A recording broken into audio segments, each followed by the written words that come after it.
সুস্বাদু লোটে মাছের ঝাল বানানোর জন্য প্রথমেই আমাদের লোটে মাছগুলোকে নুন আর হলুদ দিয়ে ভালোভাবে মাখিয়ে রাখতে হবে কিছুক্ষণ। তারপর কড়াইতে তেল গরম করে তাতে আদা, রসুন, লঙ্কা আর টমেটো বাটা দিয়ে ভালোভাবে নাড়িয়ে চাড়িয়ে নিতে হবে। এবার আমরা দেব চিনি, হলুদ গুঁড়ো, লাল লঙ্কার গুঁড়ো, জিরে গুঁড়ো, ধনে গুঁড়ো এবং কাশ্মীরি লঙ্কা গুঁড়ো আর নুন দেবো।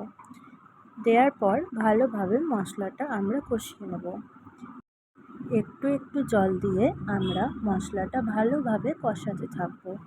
আর একদম শেষে আমরা একটু বেশি জল দেব। তারপর মশলাটা একটু ফুটে আসলে আমরা তাতে দিয়ে দেবো লোটে মাছগুলো।